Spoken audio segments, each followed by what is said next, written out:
Hello again, welcome back to this course on discrete mathematics.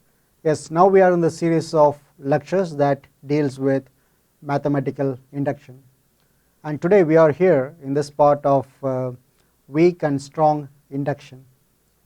Induction is the method of proof actually, so we will see how we can do that in this section. Say for example, if you want to climb up a stairs, how do you do that? What is your first thing if you want to climb up the stairs?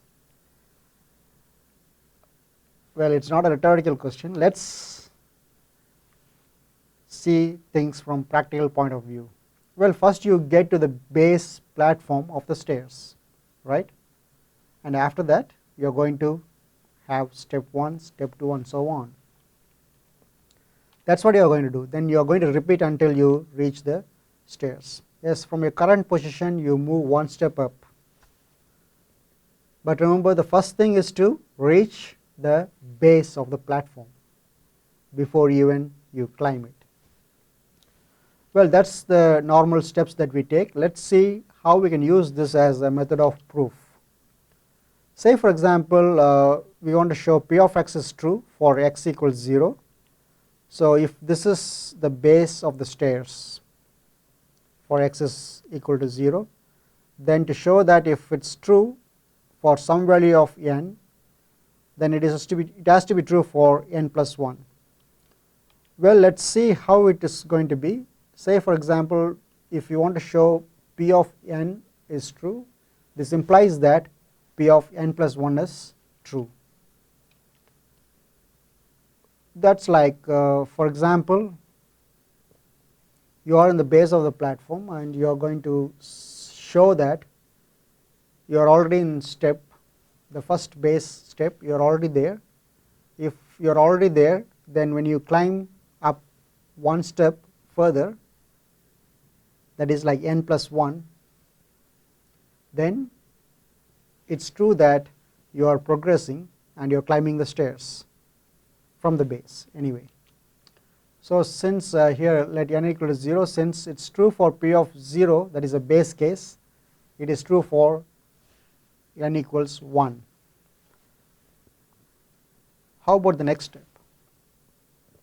How about the next step?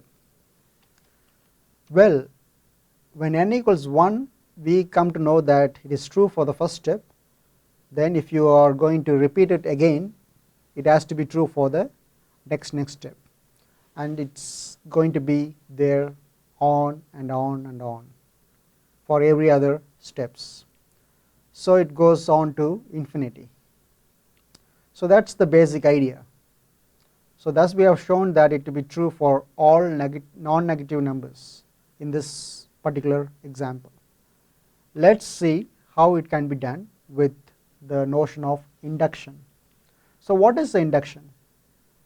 Induction generally refers to a method of proof. So what are we going to prove it? Here it does not generate an answer, it only can give or a proof. It can be helped to provide a proof. It can only prove them. So there are three parts. Listen, this is very important for us to get these three parts straight. The first part is the base case. So the base case is to show that it is true for one element. So whenever you have something to be proved, first prove that the base case is true. As in the case of climbing the stairs, if you want to climb the stairs, first you should reach the base of the stair. Yes. If you can reach the base of the stair, then the next step can be taken. In other words, first prove that you are there in the base. Yes, the base case has to be shown true. That's like going to the base of the stair. Then comes the inductive hypothesis. Now you are going to make an assumption. Assume it is true for any given element. In other words, as we talk about climbing the stairs, assume that you are on the stairs. Before you are on the base of the platform of the staircase. So your hypothesis, you are trying to have an hypothesis. Hypothesis is a hypothetical scenario, right? Yes, so we call it as inductive hypothesis, in which you are making an assumption. Of course, hypothesis is kind of an assumption. You assume that it is true for any given element. You assume that you are on any given step. In other words, you are on the stair. So with this assumption, you are going to the third step. Show that it's true for next highest element. So that's the third step. We have to show it's true for the next highest element. For example, if you have shown that through your inductive hypothesis, you are assuming that you are on step n, then you have to show it's true for step n plus 1. So show you can move one step next to the step you are on the stair. Yes, just move to the next stairs. I hope by this time you got these 3 steps. Well, if it's not still clear, let's see some examples in which I'm going to repeat the same 3 steps. Let's see this example. Show that the sum of first n odd integers is n square. Okay, so if n is equals 5, the sum of first n odd integers, that is 5 integers, is 1, 3, 5, 7. You are adding all those stuff, it is 25. That's nothing but 5 square. Well, how do we show this one? It's like for all values of n, p of n, where p of n equals summation I equals 1 to n 2i minus 1, that equals n square. So when I say 2i minus 1, that refers to the odd numbers, right? So that's the question. The sum of first n odd integers equals n square.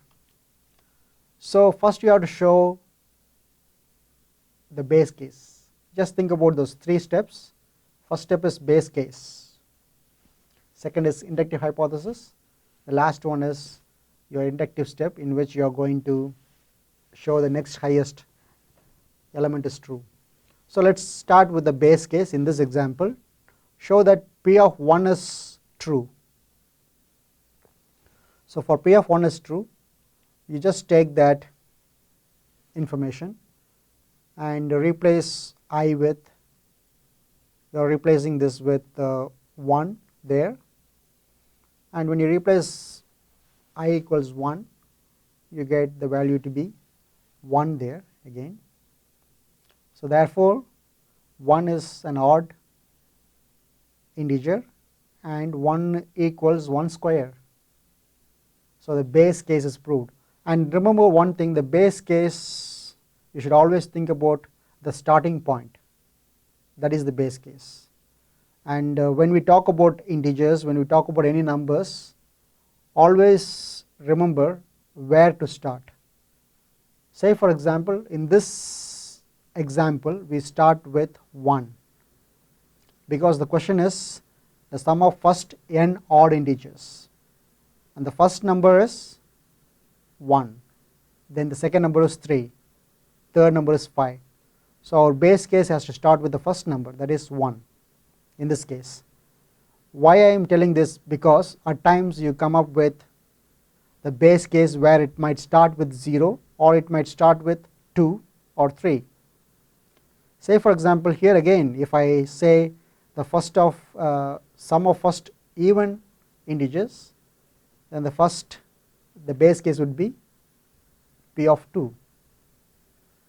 Well, coming back to this problem again, now we have proved the base case. Let's go to the next step. What is the next step? The inductive hypothesis. So in the inductive hypothesis, I am going to assume that it is true for any value k. it is true for any value k. So thus we assume that P of k is true. So summation I equals 1 till k 2i minus 1 equals k square. So I am telling that that's going to be true for this. So we are not sure whether it's going to be true or not, but this is the assumptions that we made. So with this assumption, what is our next step? Our next step is to show the inductive step, that is, it is true for the next element, that is k plus 1. So we assume that for k it is true, and now for the inductive step we are going to show it is true for k plus 1. Let's do it. Therefore we want to show that summation I equals 1 till k plus 1 2i minus 1 equals k plus 1 the whole square. We have to show it. Let's start it. Can you see here the difference between inductive hypothesis and inductive step?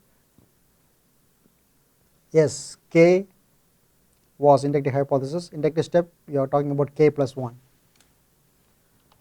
Let's see further on this. Just recall what is an inductive hypothesis. You had this formula there already previously, and now we are going to prove for inductive step. You have to show that's true for inductive step, and this is k plus 1 is for the inductive step. And now we are going to try to expand this stuff, and remember that here it was k plus 1 and I have taken 1 outside, so that's why this is here, that is 2 times k plus 1 minus 1 is there. And again on the right hand side we are just expanding the form k plus 1 the whole square, that is of the form a plus b the whole square. And as you expand and as you try to simplify this further, you can see that this whole stuff is nothing but the k square. If you look back over here, they are same. So I can replace with k square, and now what we have shown is to be true. We have just showed that inductive step, it is true for k plus 1 because they are equal here. That's it. What did we show now? First, the base case P of 1, we showed that to be true. If P of k was true, then P of k plus 1 was true. That was the idea. So P of k implies P of k plus 1. So we know that P of 1 is true because P of k implies P of k plus 1 is true. So if it's true for P of 1, then we are sure that it's true for P of 2. And if it's true for P of 2, then we know that if it's true for P of 3. The same idea we are repeating. And if it's true for P of 3, then we know that it is true for P of 4. And if it's true for P of 4, then it's true for P of 5. It goes on and on and on to infinity. Thus it's true for all positive or all possible values of n. In other words, this expression P of 1 and for all values of k, P of k implies that P of k plus 1, the whole statement implies that for all values of n, P of n. Yes.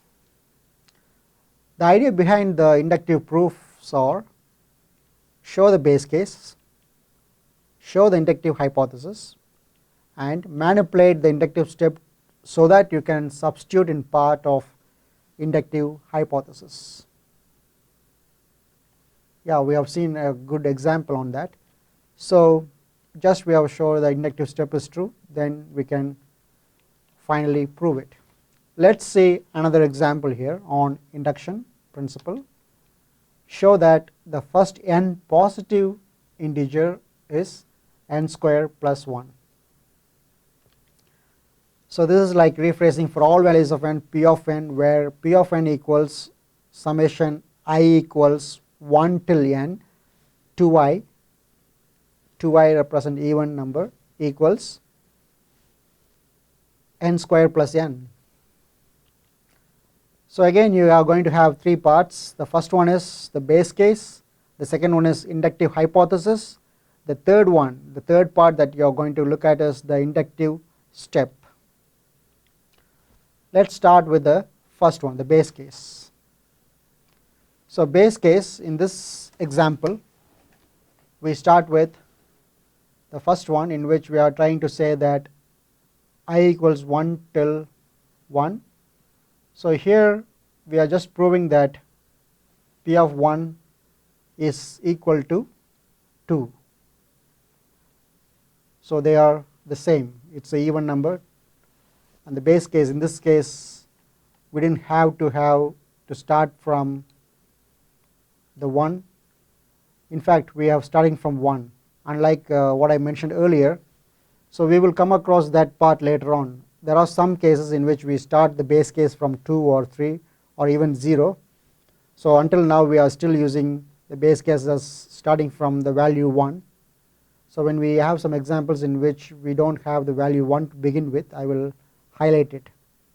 But here in this example we have a summation sequence in which you can see when you apply 1, this formula fits our need.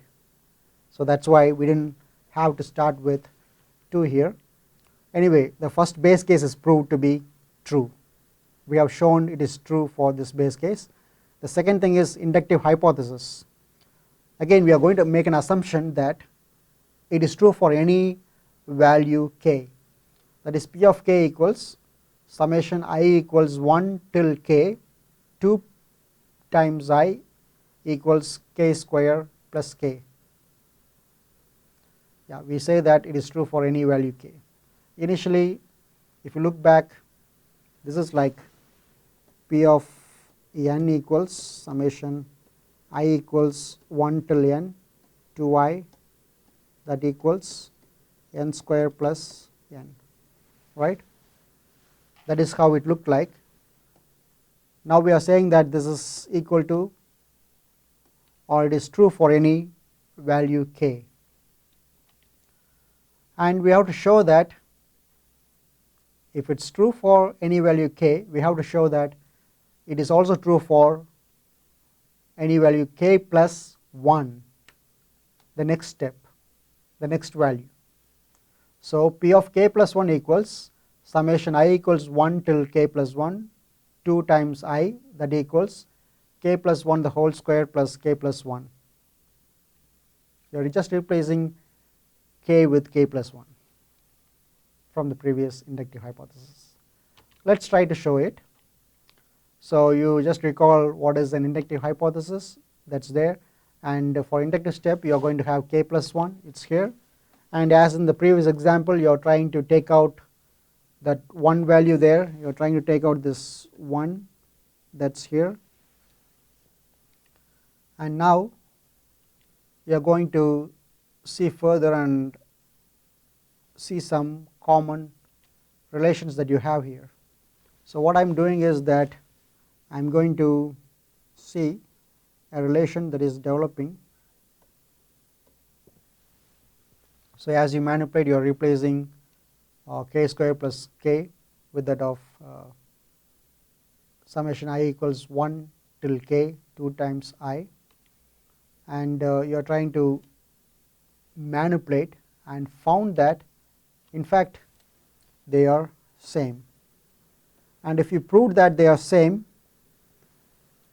then your question, you in fact proved that the actual question that you have raised initially, which is nothing but, just go back to the question just to show that, okay, the question is show the sum of first n positive even integers is n square plus n.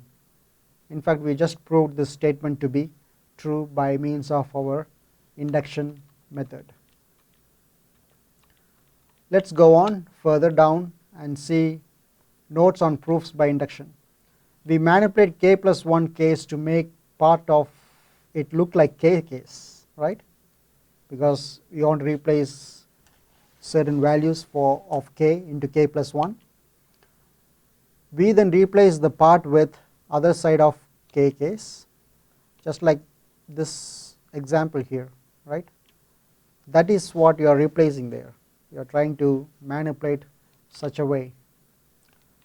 Let's see a third example here. This is quite interesting, as we have to show the summation I equals 1 till n I square, that equals n into n minus n into n plus 1 into 2n plus 1 by 6.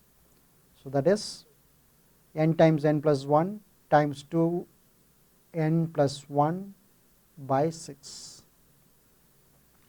So first, whenever a formula is given to you like this, because it begins from I equals 1, there again you have to put 1 to begin with for the base case. That's why even in the previous example, though we have to do for even integers, but our case had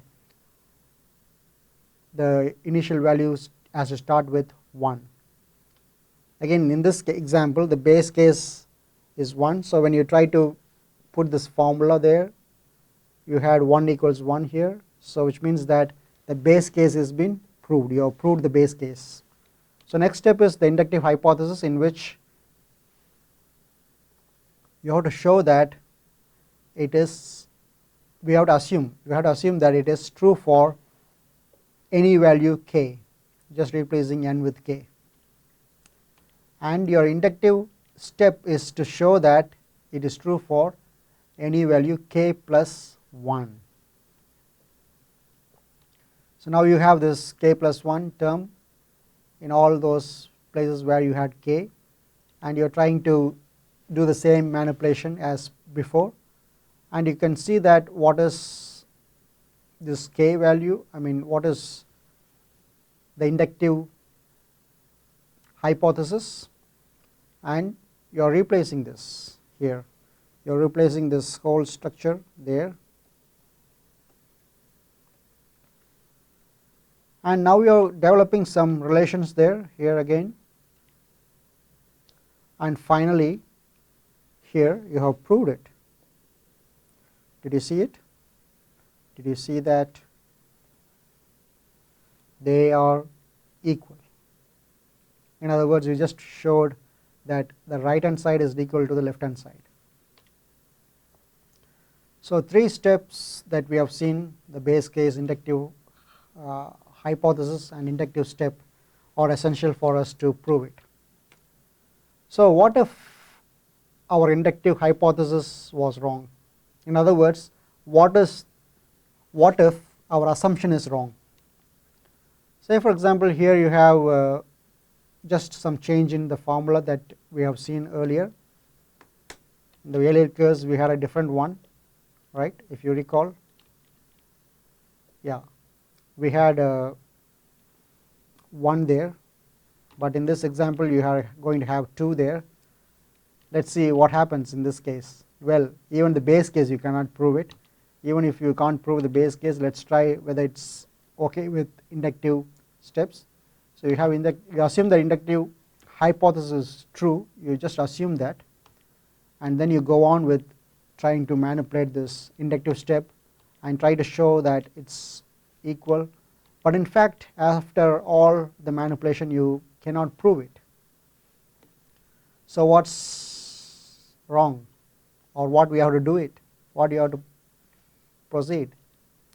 Well, let's see here this example. S is the place where you have S that n factorial is less than n power n for all values of n greater than 1.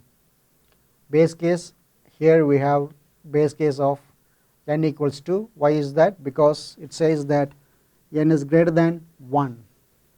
So we start with the base case of n equals 2. In this case, 2 factorial is less than 2 power 2. Well, we have proved it, and you are assuming that it is true for the inductive hypothesis k factorial less than k power k. And Inductive step is to show that it is also true for k plus 1 is k plus 1 factorial is less than k plus 1 power k plus 1. So again what happens, k plus 1 factorial equals k plus 1 times k factorial is less than k plus 1 times k power k.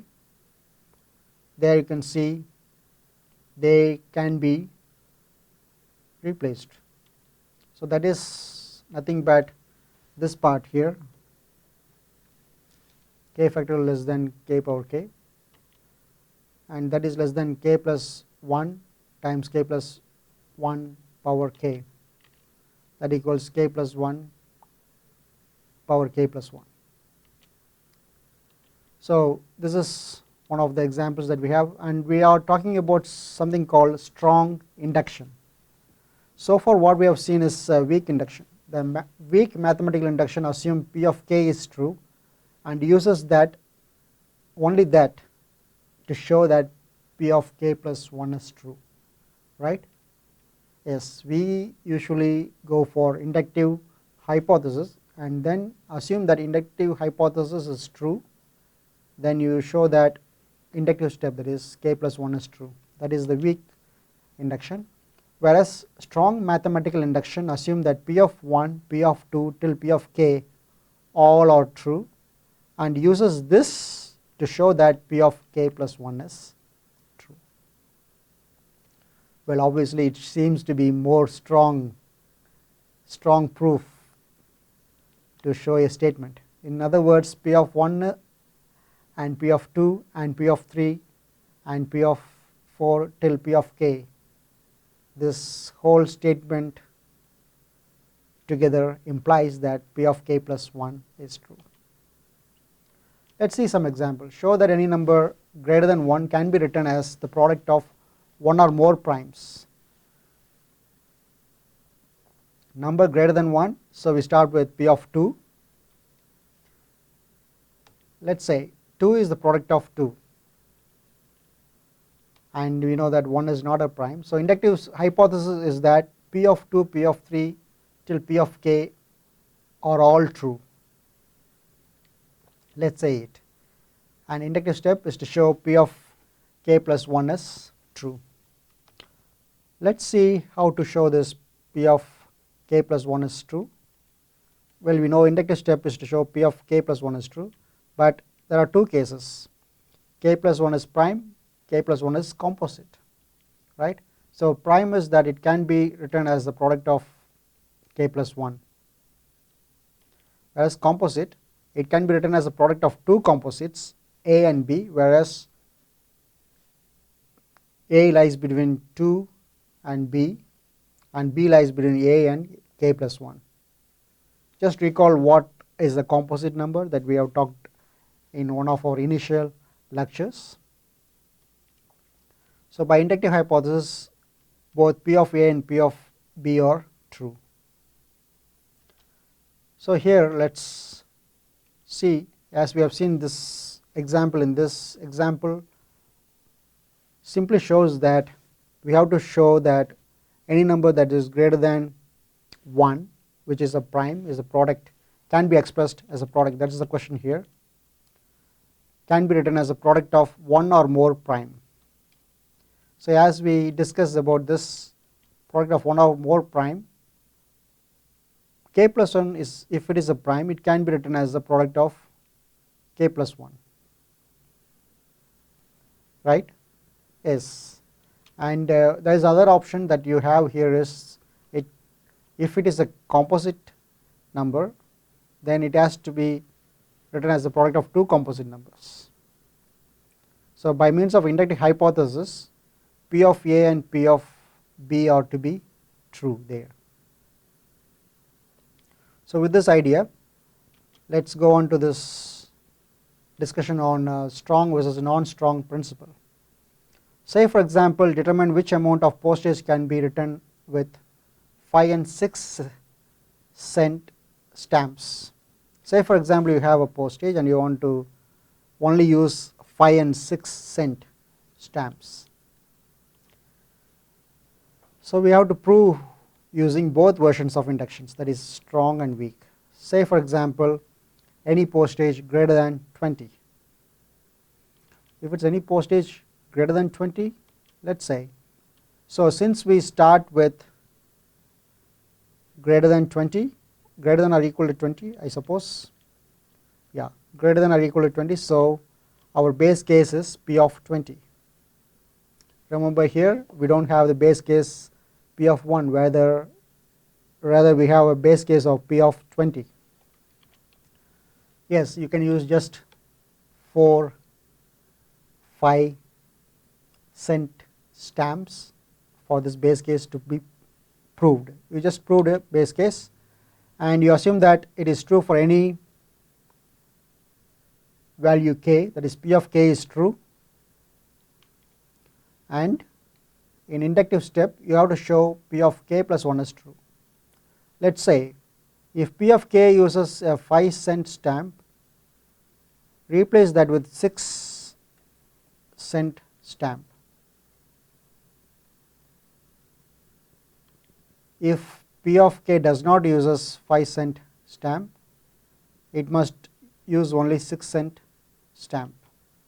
Say for example, since k is greater than 18, there must be at least 4 6-cent stamps. Say for example, let's replace these with 5-cent stamps to obtain k plus 1. Yes, we discussed with this strong induction.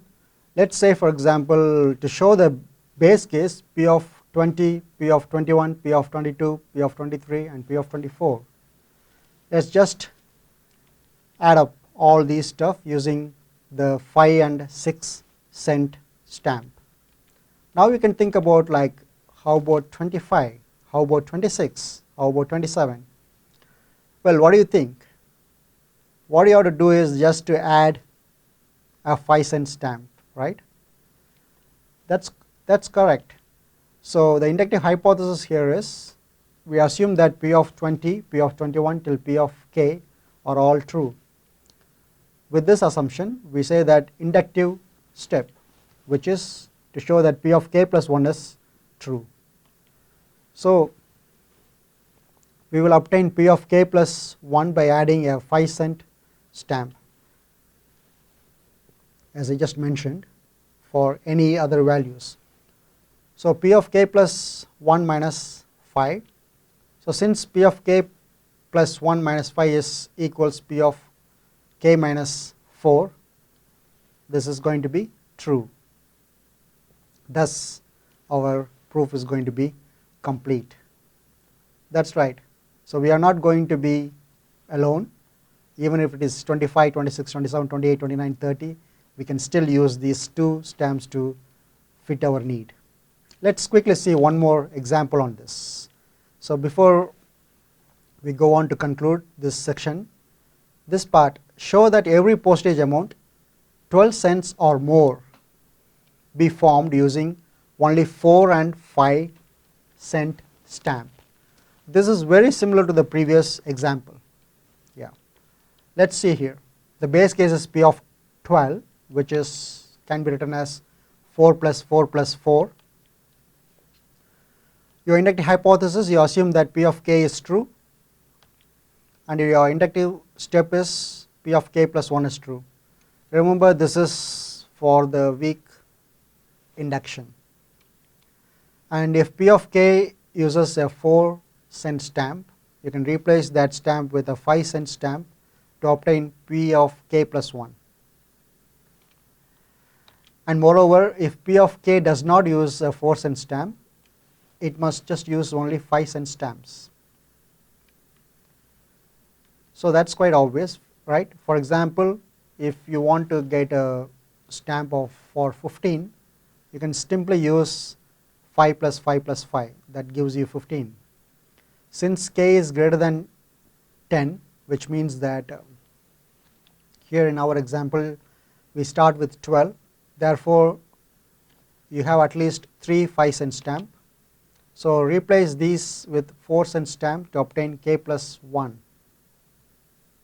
For example, if you go to 16, you can use 4 plus 4 plus 4 plus 4. Note that only P of k was assumed to be true in this example. So if you want to show via strong induction, then you have to show that it is true for all values, right? So for base case you have P of 12, P of 13, P of 14, P of 15. Yes, you can have 4 plus 4 plus 4, 4 plus 4 plus 5, 4 plus 5 plus 5, 5 plus 5 plus 5. That's right. And moreover, for inductive hypothesis, we assume that P of 12, P of 13 till P of k are all true. Then we have to show for k is greater than or equal to 15. So we have to show that P of k plus 1 is true. So we will obtain P of k plus 1 by adding a 4 cent stamp to P of k plus 1 minus 4. So again, as in the previous example, P of k plus 1 minus 4 is equal to P of k minus 3. So they are equal, and thus you have proved it. Yes, we have more proof by means of a strong induction. In other words, it's easy to justify your proof by means of a strong induction, unlike the weak induction. So I examine, as we've seen in this example as well as in the previous example, I encourage you to work on some more examples and get familiar with the idea of strong mathematical induction. Yes, today in this lecture we have talked about induction. It's one of the basic principles of proof. We have talked about weak and strong induction. Apart from weak and strong induction, there are other types of inductions. One is called structural induction. So let's talk about the structural induction as well as recursions in our next lecture. Until then, goodbye.